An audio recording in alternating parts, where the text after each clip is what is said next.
ನಮಸ್ಕಾರ, ನೀವು ನೋಡ್ತಾ ಇದ್ದೀರಾ ಏಷ್ಯಾನೆಟ್ ಸುವರ್ಣ ನ್ಯೂಸ್ನ ವಿಶೇಷ ಕಾರ್ಯಕ್ರಮ. ನಾನು ವೀಣಾ ಪೂಜಾರಿ. ಭಾರತದಲ್ಲಿ ಮತ್ತು ಕರ್ನಾಟಕದಲ್ಲಿ ಸಹಕಾರ ಕ್ಷೇತ್ರ ಆರ್ಥಿಕ ಹಾಗೂ ಸಾಮಾಜಿಕ ಅಭಿವೃದ್ಧಿಯ ಬೆನ್ನೆಲುಬು.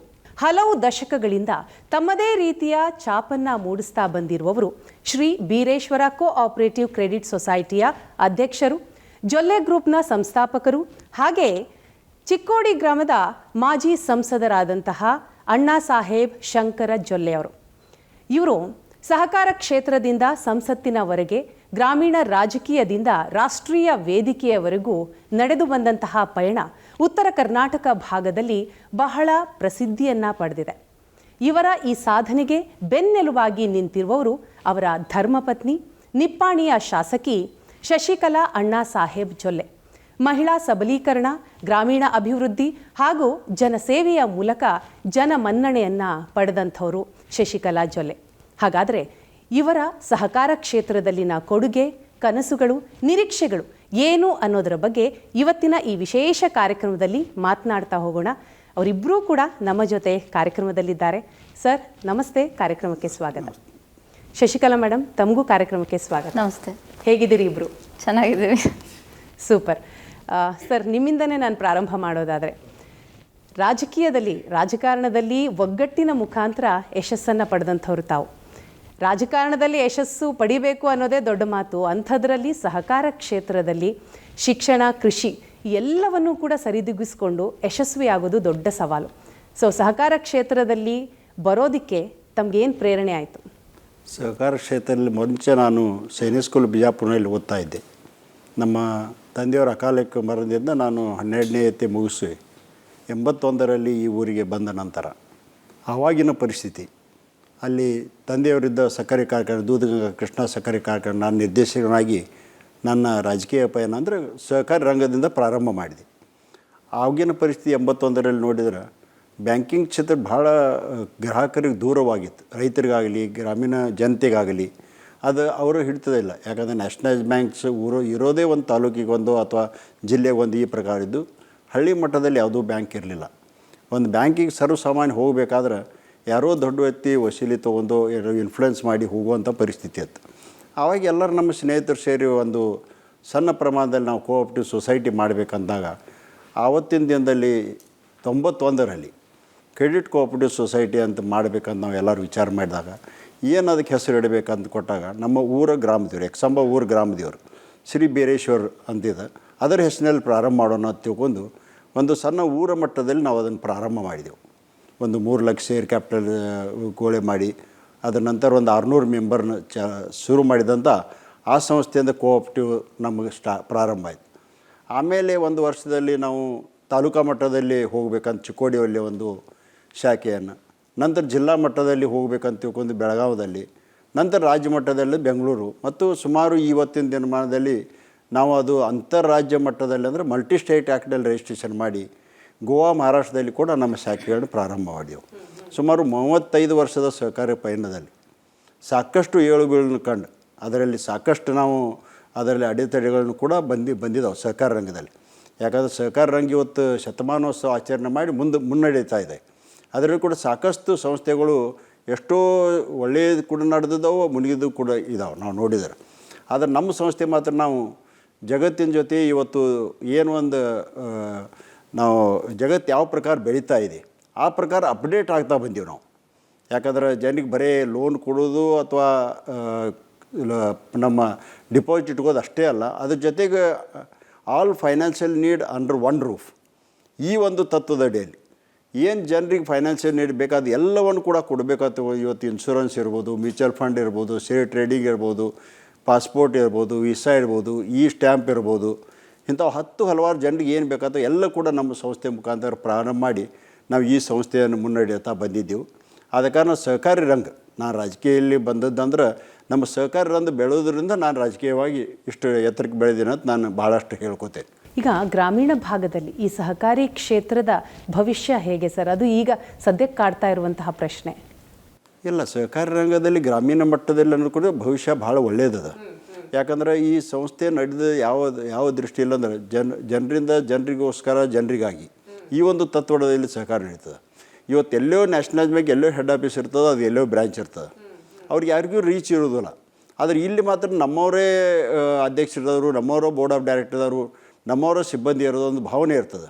ಮತ್ತು 5 ವರ್ಷಕ್ಕೊಮ್ಮೆ ಚುನಾವಣೆ ಎದುರಿಸ್ಬೇಕಾಗ್ತದೆ ನಾವು, ಮತ್ತು ಜನರ ಮುಂದೆ ಹೋಗಬೇಕಾಗ್ತದೆ. ಅವ್ರಿಗೆ ಒಳ್ಳೆಯ ಆಡಳಿತ ಕುಡಿದಿರ್ಕ ಅವ್ರನ್ನ ಕಿತ್ತು ಹಾಕಿ ಬೇರೆದವ್ರು ಕುಡಿಸುವಂಥ ಅಧಿಕಾರ ಕೂಡ ನಮ್ಮ ಸದಸ್ಯರಿಗೆ ಇರ್ತದೆ.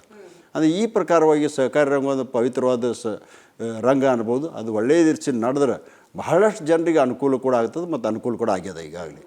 ಮೇಡಮ್, ಓರ್ವ ಮಹಿಳಾ ಜನನಾಯಕಿಯಾಗಿ ಈ ಸಹಕಾರ ಕ್ಷೇತ್ರದಲ್ಲಿ ಮಹಿಳೆಯರ ಪಾತ್ರದ ಬಗ್ಗೆ ಏನು ಹೇಳ್ತೀರಿ? ಯಾಕಂತಂದರೆ ಮಹಿಳಾ ಸಬಲೀಕರಣದ ಬಗ್ಗೆ, ಗ್ರಾಮೀಣ ಅಭಿವೃದ್ಧಿಯ ಬಗ್ಗೆ ತಾವು ಕೂಡ ಸಾಕಷ್ಟು ಶ್ರಮಿಸ್ತಾ ಇದ್ದೀರಿ.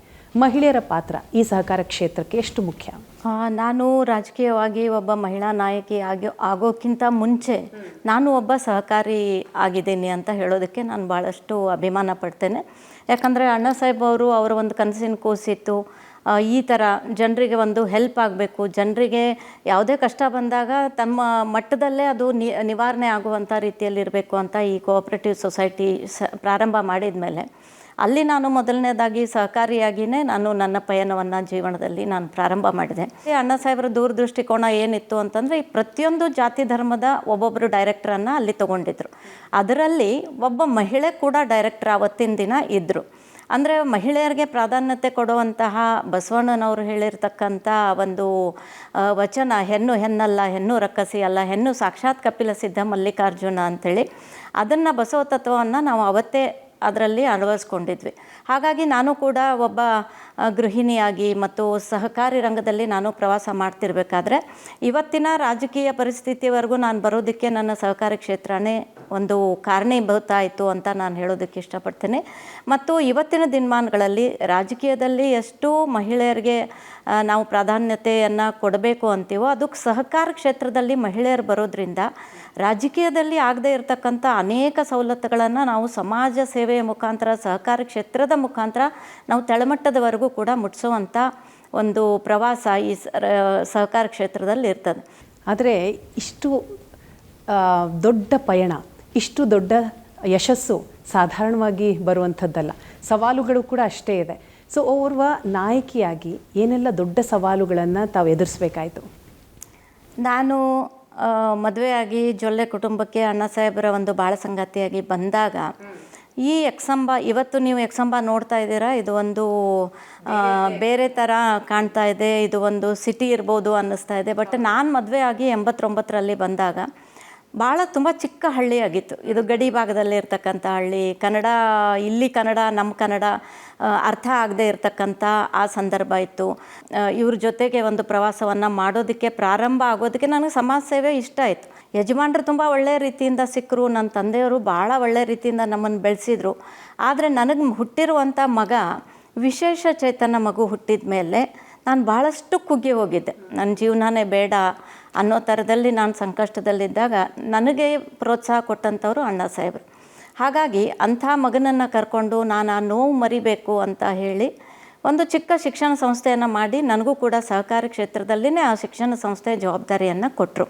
ಹಾಗಾಗಿ ಇವತ್ತು ನಮ್ಮೆಲ್ಲರ ಪ್ರೇರಣೆ, ಇಷ್ಟೆಲ್ಲದಕ್ಕೂ ಪ್ರೇರಣೆ ಅಂತಂದರೆ ನನ್ನ ಹಿರಿಯ ಮಗ ಜ್ಯೋತಿ ಪ್ರಸಾದ್ ಅಂತೇಳಿ ನಾವು ಹೇಳ್ತೀವಿ. ಎಲ್ಲ ಕಡೆನೂ ಕೂಡ ಅದನ್ನೇ ನಾನು ಉಲ್ಲೇಖ ಮಾಡ್ತೀನಿ. ನೀವು ಆ ಸವಾಲನ್ನು ಬಹಳ ಮೆಟ್ಟಿಲಾಗಿ, ಯಶಸ್ಸಿನ ಮೆಟ್ಟಿಲಾಗಿ ಪರಿವರ್ತಿಸಿರೋದು ನಿಜಕ್ಕೂ ಕೂಡ ಪ್ರತಿಯೊಬ್ಬರಿಗೂ ಮಾದರಿ ಮೇಡಮ್. ಸರ್, ಈಗ DCC ಬ್ಯಾಂಕ್ನ ಅಧ್ಯಕ್ಷರು ತಾವು. ಒಂದು 6 ತಿಂಗಳಾಗಿದೆ ಅಧಿಕಾರವನ್ನು ವಹಿಸ್ಕೊಂಡು. ಆದರೆ ಅಧಿಕಾರ ವಹಿಸ್ಕೊಳ್ಳುವಂಥ ಸಂದರ್ಭದಲ್ಲಿ ಅದೇನು ನಿಮಗೆ ಸುಲಭ ಆಗಿರಲಿಲ್ಲ, ಚಾಲೆಂಜೇ ಆಗಿತ್ತು. ಸಾಕಷ್ಟು ಜನ ಸಾಕಷ್ಟು ರೀತಿಯಲ್ಲಿ ಮಾತನಾಡಿದ್ರು. ಅದನ್ನು ಹೇಗೆ ನೀವು ಫೇಸ್ ಮಾಡಿದ್ರಿ? ಈಗ ಯಶಸ್ಸಿನ ಹಾದಿಯನ್ನು ಹಿಡಿದಿದ್ದೀರಿ, ಹೇಗೆ ಸಾಧ್ಯ ಆಯಿತು ಸರ್? ಸುಮಾರು ಈ ವರ್ಷ ಚುನಾವಣೆಯಲ್ಲಿ ನಮ್ಮ ಬಾಲಚಂದ್ರ ಜಾರಕಿಹೊಳಿ ಅವರ ನೇತೃತ್ವದಲ್ಲಿ ಇವತ್ತು ನಮ್ಮ ಪೆನಲ್ ಒಂದು ಪೂರ್ಣ ಅಧಿಕಾರದಲ್ಲಿ ಬಂತು. ಆವಾಗ ನನ್ನನ್ನು ಅಧ್ಯಕ್ಷರಾಗಿ ಅವರು ಅಲ್ಲಿ ನನ್ನನ್ನು ನೇಮಿಸಿದರು. ನೇಮಿಸಿದ ನಂತರ ನವಂಬರ್ದಿಂದ ಇಲ್ಲಿವರೆಗೆ ಒಂದು ಸುಮಾರು 6 ತಿಂಗಳಾಯಿತು. 5 ತಿಂಗಳ ಮಾರ್ಚ್ ನಾವು ಬ್ಯಾಲೆನ್ಸ್ ಶೀಟ್ ನೋಡಿದ್ರೆ ಸುಮಾರು 1600 ಕೋಟಿ ಡಿಪಾಸಿಟ್ ಹೆಚ್ಚಾಗ್ಯದ. ಅಂದರೆ ಟೋಟಲಾಗಿ 6700 ಕೋಟಿ ಡಿಪಾಸಿಟ್ ಕೂಡ ಹೆಚ್ಚಾಗ್ಯದ. ನಾ ಅತಿ ಸಂತೋಷದಿಂದ ಅಥವಾ ಹೆಮ್ಮೆಯಿಂದ ಹೇಳ್ಬೋದು, ಇಡೀ ಕರ್ನಾಟಕ ರಾಜ್ಯದಲ್ಲಿ ದೇಶದಲ್ಲಿ ರೈತರಿಗೆ ಹೆಚ್ಚು ಸಾಲ ಕೊಟ್ಟಿದ್ದು ಯಾವುದಾರು ಇದ್ದರೆ ಅದು DCC ಬ್ಯಾಂಕ್ ಅನ್ಬೋದು. 3700 ಕೋಟಿ ಹತ್ತಿರವಾಗಿ ಇನ್ನೂ 4000 ಕೋಟಿವರೆಗೆ ನಾವು ಹೊರಟಿದ್ದೆವು. ಅಂದರೆ 0%ನಲ್ಲಿ ಮೊದಲಾಗಿ ಇದೊಂದು ಸ್ವಲ್ಪ ರೈತರಿಗೆ ಮುಟ್ಟುವಲ್ಲಿ ತಡವಾಗ್ತಿತ್ತು. ಆದರೆ ನಾವೀಗ ಫಾಸ್ಟ್ ಟ್ರ್ಯಾಕ್ ಮಾಡಿ ಮಲ್ಟಿನ್ಯಾಷನಲ್ ಬ್ಯಾಂಕ್, ನ್ಯಾಷನಲ್ ಬ್ಯಾಂಕ್ ಯಾವ ಪ್ರಕಾರ ಒಂದು ಬ್ಯಾಂಕಿಂಗ್ ಕ್ಷೇತ್ರದಲ್ಲಿ ಕಾಂಪಿಟೇಷನ್ ಬಂದದ, ಬೇಗನೆ ಒಂದು 2-3 ದಿವಸದಲ್ಲಿ ಒಂದು ಸ್ಯಾಂಕ್ಷನ್ ಕೊಡುವಂಥ ಪದ್ಧತಿ ಕೂಡ ಅಳವಡಿಸಿದೆವು. ಅದೇ ಪ್ರಕಾರ ಅದನ್ನು ಚಾಲೆಂಜ್ ತೊಗೊಂಡು 3 ಹೊಸ ಯೋಜನೆಗಳನ್ನು ಕೂಡ ನಾವು ಪ್ರಾರಂಭ ಮಾಡಿದೆವು ನಾನು ಬಂದ ನಂತರ 3 ತಿಂಗಳಲ್ಲಿ. ಒಂದು, ನಮ್ಮ ಇರ್ತಕ್ಕಂಥ ಫ್ಯಾಕ್ಸ್ ಸೊಸೈಟಿ ಏನು ನಮ್ಮಲ್ಲಿ ಮೆಂಬರ್ಸ್ ಇರ್ತಾವೆ ಅವರ ಸೆಕ್ರೆಟ್ರಿ ಮತ್ತು ಅವ್ರ ಸ್ಟಾಫ್ಗಳಿಗೆ 1 ಲಕ್ಷ ಪರ್ಯಂತ health insurance, 10 lakh natural death ಮತ್ತು ಆಕ್ಸಿಡೆಂಟ್ ಡೆತ್ 20 ಲಕ್ಷ. ಈ ಪ್ರಕಾರವಾಗಿ ನಾವು ಪ್ರೀಮಿಯಮನ್ನು ಒಂದು 60% ನಾವು ಬ್ಯಾಂಕ್ನಿಂದ ತುಂಬಿ 20% ಫ್ಯಾಕ್ಸ್ ಸೊಸೈಟಿಯವರು, 20% ಸ್ವಂತ ಆ ಸ್ಟಾಫ್ದವ್ರು ತುಂಬಿ, ಈ ಪ್ರಕಾರವಾಗಿ ನಾವು ಅದು ಹೊಸದಾಗಿ ಬಹುತೇಕ ಯಾರೂ ದೇಶದಲ್ಲಿ ಮಾಡಲಿಕ್ಕೆ ಅದು ಬೆಳಗಾವಿ ಡಿ ಸಿ ಸಿ ಬ್ಯಾಂಕನ್ನು ಮಾಡಿದೆವು. ಅದೇ ಪ್ರಕಾರ Belagavi D C C bank fax ಮುಖಾಂತರ ಬರೀ ಅಗ್ರಿಕಲ್ಚರ್ ಲೋನ್ ಮಾತ್ರ ಕೊಡ್ತಿದ್ದೆವು. 0% ಕ್ರಾಪ್ ಲೋನ್ ಇರ್ಬೋದು, 3% ಟ್ರ್ಯಾಕ್ಟರ್ ಮತ್ತು ಪೈಪ್ಲೈನ್ ಇರ್ಬೋದು. ಆದರೆ ಕಮರ್ಷಿಯಲ್ ಲೋನ್ ಮತ್ತು ನಾನ್ ಅಗ್ರಿಕಲ್ಚರ್ ಸೆಕ್ಟರ್ ಕೂಡ ಲೋನ್ ಕೊಡಬೇಕಂತ ತಿಳ್ಕೊಂಡು ನಾವು ನಮ್ಮ ಬ್ಯಾಂಕಿನ ಬ್ರ್ಯಾಂಚ್ಗಳಲ್ಲಿ ಯಾವ ಪ್ರಕಾರ ಲೋನ್ ಕೊಡ್ತೀವಿ ಅದೇ ಲೋನ್ ಫ್ಯಾಕ್ಸ್ ಸೊಸೈಟಿಯಲ್ಲಿ ಕೂಡ ಕೊಡುವಂಥ ಯೋಜನೆ ಕೂಡ ಈಗಾಗಲೇ ಪ್ರಾರಂಭ ಮಾಡಿದೆವು. ಮತ್ತು ನಮ್ಮ ಫ್ಯಾಕ್ಸ್ ಸೊಸೈಟಿ ಎಲ್ಲ ಒಂದು ನಿರ್ದೇಶಕರ ಮಂಡಳಿ ಅವ್ರು ನಮ್ಮ ಬ್ಯಾಂಕಿನಲ್ಲಿ ಲೋನ್ ತೊಗೊಂಡ್ರೆ ನಮಗೇನು ಸವಲತ್ತಿಲ್ಲಪ್ಪ ಅಂತ ಯಾವಾಗದ್ದು ಹೇಳ್ಕೊತಾರೆ, ಅವ್ರಿಗೆ 1% ರಿಬೇಟ್ ಕೊಡುವಂಥ ಯೋಜನೆ ಕೂಡ ಮಾಡಿದೆವು. ಈ ಪ್ರಕಾರವಾಗಿ ಹೊಸ ಯೋಜನೆ. ಅಂದರೆ ರೈತರಿಗೀಗ ಸಹಕಾರಿ ಕ್ಷೇತ್ರದಲ್ಲಿ ಏನೇನು ಸೌಲಭ್ಯಗಳು ಸಿಗಬೇಕು ಅನ್ನೋದು ತಮ್ಮ ಕಲ್ಪನೆ ಸರ್? ಇಲ್ಲ, ಅವ್ರಿಗೆ ಮಲ್ಟಿನ್ಯಾಷನಲ್ ಬ್ಯಾಂಕ್, ನ್ಯಾಷನಲ್ ಬ್ಯಾಂಕ್ ಏನು ಬೇರೆ ಸಾಲಕ್ಕೆ ಹೋಗ್ತಾರೋ ಅದನ್ನು ನಮ್ಮಲ್ಲಿನ ಕೊಡಬೇಕಂತ ನಮ್ಮದು ಆಸೆ. ಆದರೆ ಇನ್ನೂ ನಮಗೆ ಬಂಡವಾಳ ಸ್ವಲ್ಪ ಕಮ್ಮಿ ಇರೋದ್ರೆ ಇನ್ನೂ ನಾವು ಹೆಚ್ಚಿಗೆ ನಾವು ಬೇರೆ ಸೋರ್ಸನ್ನು ಮಾಡ್ತಾಯಿದ್ದೆವು. ಅದೆಲ್ಲ ಸೋರ್ಸ್ ಅದ ಹಂತವಾಗಿ. ನಾನು ಒಮ್ಮೆಲೇ ಏನೋ ಜಾದು ಮಾಡ್ತೇನೆ ಅಂತ ಹೇಳಿಕ್ಕೆ ಬರ್ದ್ರೆ ಇವತ್ತು 1 ಎಕರೆಗೆ ನಾವು 40,000 ಮಾತ್ರ ಕೊಡ್ತಾಯಿದ್ದೆವು. ಅದನ್ನು ಹೆಚ್ಚಿಗೆ ಮಾಡಬೇಕಾದ್ರೆ ನಾವು ಯಾವ ಪ್ರಕಾರ ಮಾಡಬೇಕಾಗ್ತದೆ, ಅಥವಾ ಪೈಪ್ಲೈನ್ಗೂ 73,000 ಕೊಡ್ತಾಯಿದ್ದೆವು ಪರ್ ಎಕರ್.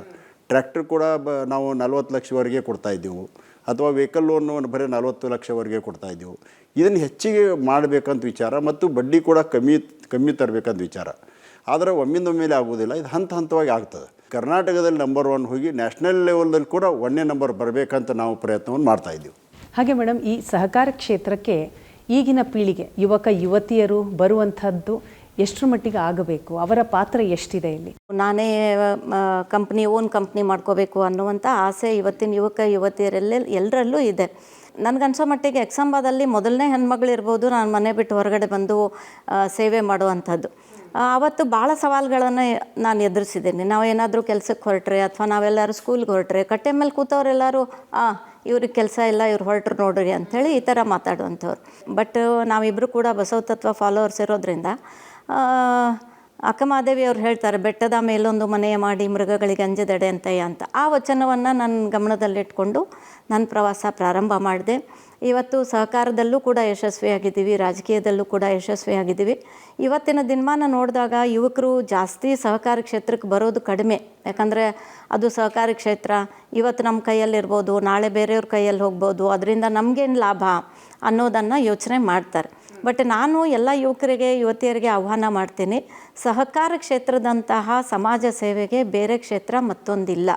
ನಾವು ರಾಜಕೀಯದಲ್ಲಿ ಇದು ಒಂದು ಹೆಚ್ಚಿನ ರಾಜಕೀಯದಲ್ಲಿ ನಾವಿದ್ದರೂ ಕೂಡ ರಾಜಕೀಯದಲ್ಲಿ ಮಾಡೋಕ್ಕಾಗದೇ ಇರತಕ್ಕಂಥ ಕೆಳಮಟ್ಟಕ್ಕೆ ಮನೆಗೆ ಹೋಗಿ ತಲುಪುವಂಥ ಯೋಜನೆಗಳು ಎಲ್ಲಿಂದಾದರೂ ನಾವು ಇಂಪ್ಲಿಮೆಂಟ್ ಮಾಡ್ಬೋದು ಅಂದರೆ ಸಹಕಾರ ಕ್ಷೇತ್ರದಿಂದ. ಸರ್, ತಾವೀಗಾಗಲೇ ಹೇಳಿದ್ರಿ ಸಹಕಾರಿ ಕ್ಷೇತ್ರದಲ್ಲಿನ ತಮ್ಮ ಸಾಧನೆಯ ಬಗ್ಗೆ ಹೇಳ್ತಾ ಇದ್ರಿ. ಇದ್ರ ಜೊತೆಗೆ ಜೊಲ್ಲೆ ಗ್ರೂಪ್ ವತಿಯಿಂದ ತಾವು ಏನೇನು ಕೆಲಸಗಳನ್ನು ಮಾಡಿದ್ದೀರಿ? ನಾವು ಇದು ಮುಖ್ಯವಾಗಿ Shri Bireshwara cooperative credit society multi state ಮಾಡಿ 3 ರಾಜ್ಯಗಳಲ್ಲಿ ಕೆಲಸ ಪ್ರಾರಂಭ ಮಾಡಿದೆ. ಇದ್ರ ಜೊತೆಗೆ ಒಂದು ಕಬ್ಬು ಬೆಳೆಗಾರ ಸಂಘ ಅಂತ ಮಾಡಿ ಬೆಳೆಗಾರರಿಗೆ ನಾವು ಅನುಕೂಲ ಆಗುವಂತೆ ಸಾಕಷ್ಟು ಕಾರ್ಯಗಳನ್ನ ಮಾಡ್ತಾಯಿದ್ದೆವು. ಅದನ್ನು ಮುಂದೆ ಬಂದು ಅದನ್ನು ಒಂದು ವಿವಿಧೋದ್ದೇಶ ಸಹಕಾರ ಸಂಘನೂ ಮಾಡಿ ಶ್ರೀ ಜ್ಯೋತಿ ವಿವಿಧೋದ್ದೇಶ ಸಹಕಾರ ಸಂಘ ಮಾಡಿ ಅದರಲ್ಲಿ ಕೂಡ ಒಂದು ಕ್ರೆಡಿಟ್ ಸೊಸೈಟಿ, ಅದರಲ್ಲಿ ಸುಮಾರು 5,500 ಕೋಟಿಯವರೆಗೆ ಡಿಪಾಸಿಟ್. ಮತ್ತು ಅದರ ಮುಖಾಂತರ ಜನರಿಗೆ ಅಂದರೆ ಬರೀ ಫೈನಾನ್ಸ್ ನೀಡ್ ಅಷ್ಟೇ ಇರೋದಿಲ್ಲ, ಬೇರೆ ಕಡೆ ನೀಡಿದೆ. ಒಂದು ಮಲ್ಟಿಪರ್ಪಸ್ ಸ್ಟೋರ್ ಮಾಡಿ ಅವರಿಗೆ ದಿನನಿತ್ಯ ಸಾಮಾನುಗಳನ್ನು ಒಂದು ಕೊಡುವಂಥ 14 ಬ್ರ್ಯಾಂಚ್ಗಳನ್ನು ಮಾಡಿ ಅದರಿಂದ ಕೂಡ ಸೇವೆಯನ್ನು ಕೊಡ್ತಾಯಿದ್ದೀವಿ.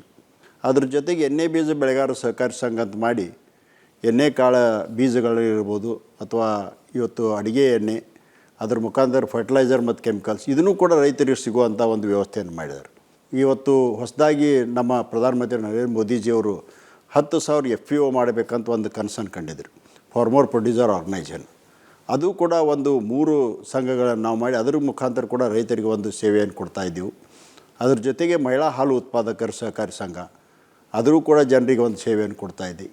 ಅದೇ ಪ್ರಕಾರ ನಿಪ್ಪಾಣಿಯಲ್ಲಿ ಹೋದರೂ ಕೂಡ ಅಲ್ಲಿಯೂ CBSE ಸ್ಕೂಲ್ ಮತ್ತು ಕನ್ನಡ ಮೀಡಿಯಂ ಸ್ಕೂಲ್ ಅದ್ರ ಜೊತೆಗೆ ಇವತ್ತು ಹೊಸದಾಗಿ ನೀಟ್ ಮತ್ತು ಸೆಟ್ ಎಕ್ಸಾಮಿಗೆ ಬರಬೇಕಂತ ತಿಳ್ಕೊಂಡು ಒಂದು ರೆಸಿಡೆನ್ಷಿಯಲ್ ಇಂಡಿಪೆಂಡೆಂಟ್ PU ಕಾಲೇಜ್ ಕೂಡ ಈಗಾಗಲೇ ಪ್ರಾರಂಭ ಮಾಡಿದೆವು.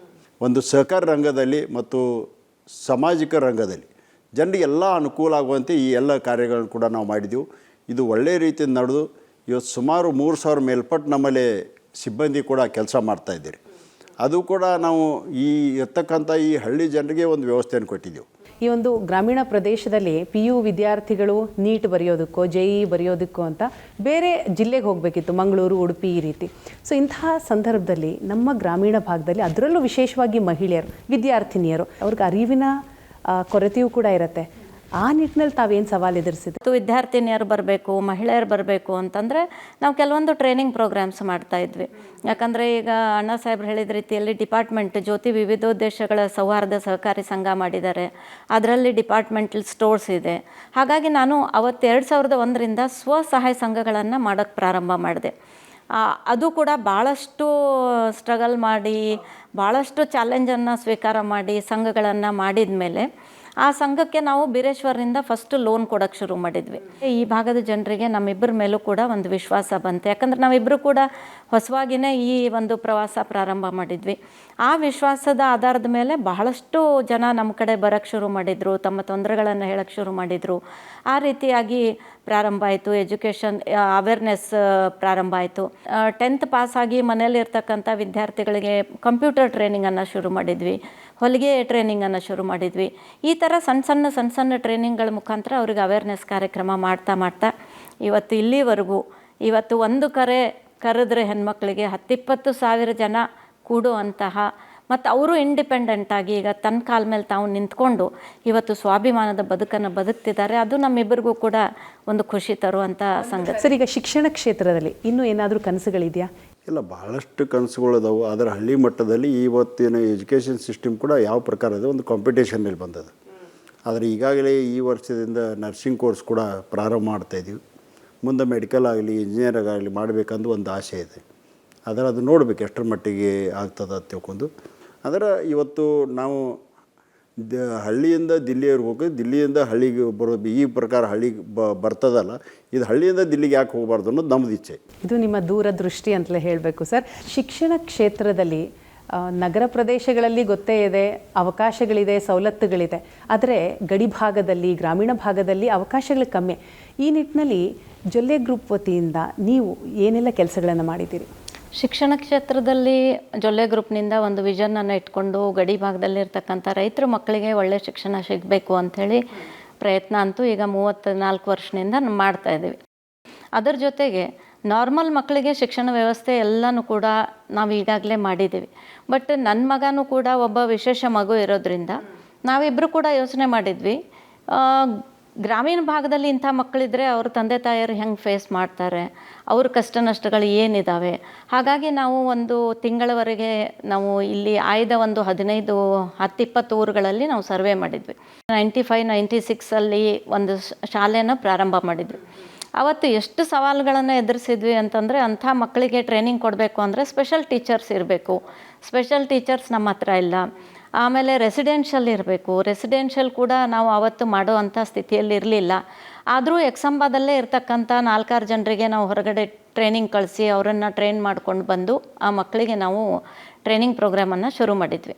ಅದು ಹಂತವಾಗಿ ಮಕ್ಕಳಲ್ಲಿ ಸ್ವಲ್ಪ ಸುಧಾರಣೆನೂ ಕೂಡ ಕಂಡು ಬಂತು. ಬಟ್ ಪಾಲಕರ ಒಂದು ಡಿಮಾಂಡ್ ಏನಿತ್ತು, ರೆಸಿಡೆನ್ಷಿಯಲ್ ಮಾಡಬೇಕು ಅಂತ. ಯಾಕಂದರೆ ಒಂದು ಮಗು ಬರಬೇಕು ಅಂದರೆ ಒಬ್ಬರು ಪಾಲಕರು ಅವ್ರ ಜೊತೇಲಿ ಕರ್ಕೊಂಡು ಬರುವಂಥ ಸ್ಥಿತಿ ಇರ್ತದೆ. ಹಾಗಾಗಿ ಅವತ್ತು ನಮಗೆ ಮಾಡೋಕ್ಕಾಗಲಿಲ್ಲ. ಬಟ್ ಅದನ್ನು ನಾವು ಕೈ ಬಿಟ್ವಿ ಮಧ್ಯದಲ್ಲೇ. ನಾರ್ಮಲ್ ಮಕ್ಕಳ ಕಡೆ ನಾವು ಜಾಸ್ತಿ ಗಮನವನ್ನು ಕೊಟ್ಟು ಹಂತವಾಗಿ ನಾವು ಕಾಲೇಜಸ್ಸು ಎಲ್ಲನೂ ಕೂಡ ಮಾಡ್ತಾ ಹೊರಟ್ವಿ. ಬಟ್ ಒಂದು ದಿನ ನನ್ನ ಮಗ ನಮ್ಮಿಬ್ಬರನ್ನೂ ಕೂಡ ಕ್ವಶನ್ ಮಾಡ್ತಾನೆ, ಸೈನ್ ಲ್ಯಾಂಗ್ವೇಜಲ್ಲಿ ಮಾತಾಡೋಕ್ಕೆ ಬರಲ್ಲ, ನಾರ್ಮಲ್ ಮಕ್ಕಳಿಗೋಸ್ಕರ ಇಷ್ಟೆಲ್ಲ ಮಾಡಿದ್ದೀರಿ, ನನ್ನಂಥವ್ರಿಗೆ ಏನು ಮಾಡಿದ್ದೀರಾ ಅಂಥೇಳಿ. ಆವತ್ತೇ ನಾವು ಯೋಚನೆ ಮಾಡಿಬಿಟ್ಟು ಏನೇ ಆದರೂ ಕೂಡ ಶತಾಯಗತಾಯ ನಾವು ಈ ಮಕ್ಕಳಿಗೆ ಏನಾದರೂ ಮಾಡಬೇಕು ಅಂಥೇಳಿ ಪರ್ಮಿಷನ್ ಇದ್ದದ್ದು ನಾವು ಕ್ಲೋಸ್ ಆಗಿತ್ತು. ಮತ್ತೆ ಯಡಿಯೂರಪ್ಪಾಜಿಯವರು ಸನ್ಮಾನ್ಯ ಮುಖ್ಯಮಂತ್ರಿಗಳಿದ್ದರು. ನನ್ನ ಮಗನ ಕರ್ಕೊಂಡೋಗಿ ಅಲ್ಲಿ ಫೈಲ್ ಕೊಟ್ಟಾಗ ಅವರು ರೆಸಿಡೆನ್ಷಿಯಲ್ ಪರ್ಮಿಷನ್ ಕೊಟ್ಟರು. ರೆಸಿಡೆನ್ಷಿಯಲ್ ಶಾಲೆಯನ್ನು ನಾವು ಪ್ರಾರಂಭ ಮಾಡಿದ್ವಿ. ಇವತ್ತು 90 ಮಕ್ಕಳು ಅಲ್ಲಿ ವಿದ್ಯಾರ್ಜನೆಯನ್ನು ಮಾಡ್ತಾಯಿದ್ದಾರೆ, ಟ್ರೈನಿಂಗ್ ತೊಗೊಳ್ತಾ ಇದ್ದಾರೆ. ಮತ್ತು 10 ಮಕ್ಕಳು ಅಪ್ ಆ್ಯಂಡ್ ಡೌನ್ ಮಾಡ್ತಾರೆ ದಿನ ಬಸ್ಸಿಗೆ. ನನ್ನ ಮಗನ ಒಂದು ಕಂಡೀಷನ್ ಇತ್ತು, ಅವ್ರಿಗೆ ಯಾವುದೇ ರೀತಿಯ ಫೀಸನ್ನು ತೊಗೊಳ್ಳೋದಿಲ್ಲ. ಅದನ್ನೆಲ್ಲನೂ ಕೂಡ ನಾವಿಬ್ಬರು ಪಾಲನೆ ಮಾಡಿದ್ದೀವಿ. ನನ್ನ ಜ್ಯೋತಿ ಪ್ರಸಾದ್ನನ್ನೇ ಅಲ್ಲಿ ನಾವು ಅಧ್ಯಕ್ಷರನ್ನಾಗಿ ಮಾಡಿದ್ದೀವಿ. ಅವರು ಮಾತಾಡೋಕ್ಕೆ ಬರೆದಿದ್ರು ಕೂಡ ಭಾವನೆಗಳ ಮುಖಾಂತರ ಅಲ್ಲಿ ಭಾಳ ಚೆನ್ನಾಗಿ ನೋಡ್ಕೋತಾ ಇದ್ದಾರೆ. ಇದಾದ ನಂತರ ಇಂಡಿಪೆಂಡೆಂಟ್ ಕಾಲೇಜ್ ಆಯಿತು, ಇವತ್ತು ನರ್ಸಿಂಗ್ ಕಾಲೇಜ್ ಆಗ್ತಾಯಿದೆ. ಇಂಡಿಪೆಂಡೆಂಟ್ ಕಾಲೇಜ್ ಹೋದ ವರ್ಷ ಶುರು ಮಾಡಿದ್ವಿ. ನನ್ನ ಚಿಕ್ಕ ಮಗ ಬಸವಪ್ರಸಾದ್ ಅವರು ಅದನ್ನು ಲೀಡ್ ತೊಗೊಂಡು ತುಂಬ ಚೆನ್ನಾಗಿ ಮಾಡಿದರು. SSLC ಎಕ್ಸಾಮ್ ಆದಮೇಲೆ ಎಕ್ಸಾಮ್ ಕಂಡಕ್ಟ್ ಮಾಡಿದ್ವಿ. ಅಲ್ಲಿ ಟಾಪ್ 40 ಮಕ್ಕಳನ್ನು ನಾವು ಸೆಲೆಕ್ಟ್ ಮಾಡಿದ್ವಿ. ಅವರ 40 ಜನರ ಒಂದು 2 ವರ್ಷದ ಫೀಸನ್ನು ಅಂತಂದರೆ 1 ಕೋಟಿ ರೂಪಾಯಿ ಫೀಸನ್ನು ನಾವು ಇವತ್ತು ಜೊಲ್ಲೆ ಕುಟುಂಬದಿಂದ ಅವರಿಗೆ ಸ್ಕಾಲರ್ಶಿಪ್ ಆಗಿ ಕೊಡ್ತಾಯಿದ್ದೀವಿ. ಇದರ ಉದ್ದೇಶ ಏನು ಅಂತಂದರೆ, ಅಣ್ಣ ಸಾಹೇಬ್ರಿರ್ಬೋದು, ನಾನಿರ್ಬೋದು, ನನ್ನ ಮಕ್ಕಳಿರ್ಬೋದು, ನನ್ನ ಜೊಲ್ಲೆ ಪರಿವಾರ ಇವತ್ತು ಶಿಕ್ಷಣದ ಇಂಪಾರ್ಟೆನ್ಸ್ ಎಷ್ಟಿದೆ ಅನ್ನೋದು ಎಲ್ರಿಗೂ ಕೂಡ ಗೊತ್ತಿರುವಂಥದ್ದು. ಇವತ್ತು ಸ್ಪರ್ಧಾತ್ಮಕ ಯುಗ, ಬಟ್ ಹಳ್ಳಿಯಲ್ಲಿ ಇರ್ತಕ್ಕಂಥ ರೈತ ಮಕ್ಕಳು ಕೂಡ ಮುಂದೆ ಬರಬೇಕು. ಸಕ್ಕರೆ ಕಾರ್ಖಾನೆ ಮತ್ತು ರೈತರ ನಡುವಿನ ಒಂದು ಬಾಂಧವ್ಯ, ಈ ಬಾಂಧವ್ಯದಲ್ಲಿ ಸಹಕಾರಿ ಕ್ಷೇತ್ರದ ಪಾತ್ರ ಏನು? ಇವತ್ತು ಸಕ್ಕರೆ ನಾಡು ಅಂದ ತಕ್ಷಣ ಇವತ್ತು ಮಂಡ್ಯ ಬಿಟ್ಟರೆ ಇಲ್ಲಿ ಬೆಳಗಾವಿ ಜಿಲ್ಲೆ, ಬಾಗಲಕೋಟೆ, ಬಿಜಾಪುರ ಮತ್ತು ಇಲ್ಲಿ ಕೊಲ್ಹಾಪುರ, ಸಾಂಗ್ಲಿ ಮಹಾರಾಷ್ಟ್ರನಲ್ಲಿ ಅನ್ಬೋದು. ಆ ಬಾರ್ಡರ್ನಲ್ಲಿ ಇರ್ತಕ್ಕಂಥ ನಮ್ಮ ಊರು. ಇಲ್ಲಿ ಸಹಕಾರಿ ಸಂಸ್ಥೆಗಳು ಭಾಳಷ್ಟು ಅದಾವೆ. ಇಲ್ಲಿ ಸ್ಟೇಟ್ ಲೆವೆಲ್ ಕೂಡ ಇದೆ, ಮಲ್ಟಿ ಸ್ಟೇಟ್ ಲೆವೆಲ್ ಕೂಡ ಇದೆ. ಅಂದರೆ area of operation Karnataka, Maharashtra ಇದ್ದಂಥ ಬಾರ್ಡರ್ನಲ್ಲಿ ಇದ್ದವು. ಸಹಕಾರ ರಂಗ ನಶಿತಾ ಹೋಗೋದ್ರಿಂದ ಅಂದರೆ ಎಲ್ಲವನ್ನು ಕೂಡ ಕಾಯ್ದೆ ಕಾನೂನು ಚೌಕಟ್ಟಿನಲ್ಲಿ ಮಾಡಿ ಇವತ್ತು ಅವ್ರಿಗೆ ಕೆಲವೊಂದು ನಿರ್ಬಂಧಗಳಿರ್ತಾವೆ. ಆ ನಿರ್ಬಂಧಗಳನ್ನ ಬಿಟ್ಟು ಹೋಗ್ಲಿಕ್ಕೆ ಬರ್ತದೆ ಅಂತ ತಿಳ್ಕೊಂಡು ನಾವು ಸ್ವಲ್ಪ ಮಟ್ಟಿಗೆ ಪ್ರೈವೇಟ್ ಜೊತೆ ಕಾಂಪಿಟೇಷನ್ ಮಾಡೋಕ್ಕಾಗಲಿಲ್ಲ. ಆದರೆ ಇವತ್ತಿನ ದಿವಸ ನಮ್ಗೆ ಮಲ್ಟಿ ಸ್ಟೇಟ್ ಆ್ಯಕ್ಟ್ ಒಂದು ಅಮೆಂಡ್ಮೆಂಟ್ ಮಾಡೋದ್ರಿಂದ ಶ್ರೀಯುತ ಅಮಿತ್ ಶಾಜಿಯವರು ಸಹಕಾರ ಮಂತ್ರಿ ತೊಗೊಂಡ ನಂತರ, ಸಹಕಾರಿ ಮಂತ್ರಾಲಯ ಹೊಸದಾಗಿ ಮಾಡಿ ಮಂತ್ರಾಲಯವನ್ನು ತೊಗೊಂಡ ನಂತರ ಒಂದು ಹೊಸದಾಗಿ ಅದಕ್ಕೆ ರೂಪುರೇಷವನ್ನು ಕೊಟ್ಟಿದ್ದಾರೆ. ಇವತ್ತು NCDC ಸಪೋರ್ಟ್ ಇರ್ಬೋದು ಅಥವಾ ಸರ್ಕಾರದಿಂದ ಸಪೋರ್ಟ್ ಇರ್ಬೋದು. ಇವತ್ತು MSP ರೇಟ್ ಕಮ್ಮಿ ಇದ್ದು ಇವತ್ತು ನಮ್ಮ ಇರ್ತಕ್ಕಂಥ FIR ಹೆಚ್ಚಿರೋದ್ರಿಂದ, FRP ಕಬ್ಬಿನ ರೇಟ್ ಹೆಚ್ಚಿರೋದ್ರಿಂದ ಇವತ್ತು ಕಾಂಪಿಟೇಷನ್ ಮಾತ್ರ ಭಾಳಷ್ಟು ಆಗ್ಯದ. ಅದರಲ್ಲಿ ನಾವು ಬೈ ಪ್ರಾಡಕ್ಟ್ ಸಾಕಷ್ಟು ಪ್ರಮಾಣದಲ್ಲಿ ಮಾಡಬೇಕಂತ ತಿಳ್ಕೊಂಡು ಈಗಾಗಲೇ ಇಥೆನಾಲ್ಗೆ ಒಂದು ಪ್ರೊಡಕ್ಷನ್ ಮಾಡಲು ಅವಕಾಶ ಮಾಡಿಕೊಟ್ರು. ಆ ಇಥೆನಾಲ್ದಿಂದ ಲಾಭದಾಯಕ ಅದ ತಿಳ್ಕೊಂಡು ಸಹಕಾರಿ ರಂಗದವ್ರಿಗೆ ವಿಶೇಷವಾಗಿ ಹೆಚ್ಚಿನ ಅಲಾಟ್ಮೆಂಟ್ ಕೂಡ ಕೊಟ್ಟರು. ಸುಮಾರು ಅವರು ಎಷ್ಟು ಅಲಾಟ್ಮೆಂಟ್ ಹಾಕ್ತಾರೆ ಅಷ್ಟು ಅಲಾಟ್ಮೆಂಟ್ ಕೊಟ್ಟ ನಂತರ ಸಹಕಾರಿ ರಂಗದಲ್ಲಿ ಸಪೋರ್ಟ್ ಕೂಡ ಮಾಡಿದರು. ಆದರೂ ಕೂಡ ಇವತ್ತಿನ ದಿನಮಾನದಲ್ಲಿ ಹಿಂದೆ ಏನೇನು ಲಾಸ್ ಆಗಿದಾವಲ್ಲ ಅದನ್ನು ನಾವು ಎದ್ದು ಬರೋದು ಕಷ್ಟ ಆಗ್ತದೆ. ಅದಕ್ಕೆ ನಾವು DC ಮುಖಾಂತರ ಇರ್ಬೋದು ಮತ್ತು ವಿಶೇಷವಾಗಿ ಬೀರೇಶ್ವರ ಸಂಸ್ಥೆ ಮುಖಾಂತರ ಇರ್ಬೋದು. ಸಾಕಷ್ಟು ಸಕ್ಕರೆ ಕಾರ್ಖಾನೆಗಳು ಸಹಾಯ ಅಂದರೆ ಸಹಾಯ ಮಾಡಿದೀವಿ ಅಂತ ಅನ್ನೋದಿಲ್ಲ, ನಾವು ಎಲ್ಲೇ ಲೋನ್ ಸಿಗೋಲ್ಲ ಅಂಥವ್ರಿಗೆ ಲೋನ್ ಕೊಟ್ಟು ಆ ಸಂಸ್ಥೆಯನ್ನು ಒಂದು ಮತ್ತೆ ಜೀವಂತವಾಗಿ ಬರುವಂಗೆ ಆ ಪ್ರಕಾರವಾಗಿ ನಾವು ಈಗಾಗಲೇ ಸ್ಟೆಪ್ಸ್ಗಳನ್ನು ತೊಗೊಂಡಿದ್ದೇವೆ. ರೈತರ ಟರ್ಮ್ಸ್ ಡಿಕ್ಟೇಟ್ ಮಾಡ್ಬೋದು ಸಕ್ಕರೆ ಕಾರ್ಖಾನೆ ಸಹಕಾರ ರಂಗದಲ್ಲಿ ಇರ್ತಕ್ಕಂಥದ್ದು. ಆದರೆ ಪ್ರೈವೇಟ್ನಲ್ಲಿ ಹಂಗೆ ಮಾಡಿಕ್ಬಾರ್ದು, ಅದು ಮಾಲೀಕತ್ವ ಬರ್ತದೆ. ಇದು ಸಹಕಾರ ರಂಗದಲ್ಲಿ ಅಂತ ಕೂಡ ಇದು ಒಂದು ಸಮೂಹ ಮಾಲೀಕತ್ವ ಬರ್ತದೆ. ಏನು ಕನಸುಗಳಿದೆ ಸರ್ ಮುಂದಿನ ದಿನಗಳಲ್ಲಿ? ಮುಂದಿನ ದಿನಮಾನದಲ್ಲಿ ಇರ್ತಕ್ಕಂಥ ಎಲ್ಲ ಸಕ್ಕರೆ ಕಾರ್ಖಾನೆಗಳು ಕೂಡ ಒಂದು ಊರ್ಜಿತವಶದಲ್ಲಿ ಬಂದು ಸಹಕಾರ ರಂಗ ಇನ್ನೂ ಬೆಳಿಬೇಕು.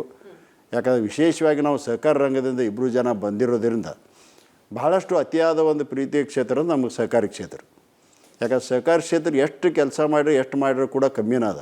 ಒಂದೇ ಒಂದು ನಾಳೆಯಲ್ಲಿ ಎಲ್ಲ ಯುವಕರಿಗೆ ಮತ್ತು ಆ ಸಹಕಾರದಲ್ಲಿ ಬರ್ತಕ್ಕಂಥದ್ದು ಹೇಳ್ತೀನಿ, ಒಂದು ಟೈಮ್ ಮ್ಯಾನೇಜ್ಮೆಂಟು, ಒಂದು ಪ್ರಯಾರಿಟಿ ಇರಬೇಕಾಗ್ತದೆ ತಮ್ಮ ಲೈಫ್ನಲ್ಲಿ. ಯಾವುದು ಮೊದಲು ಮಾಡಬೇಕು, ಯಾವುದು ನಂತರ ಮಾಡಬೇಕು, ಒಂದು ಪ್ರಾಶಸ್ತ್ಯ ಇರಬೇಕಾಗ್ತದೆ.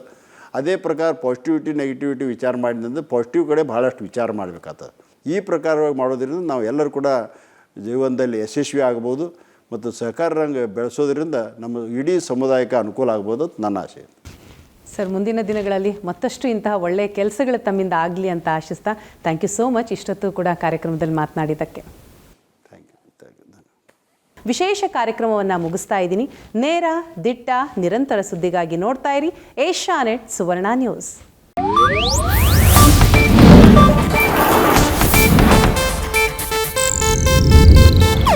ಇದು ಏಷ್ಯಾನೆಟ್ ನ್ಯೂಸ್ ನೆಟ್ವರ್ಕ್ ಪ್ರಸ್ತುತಿ.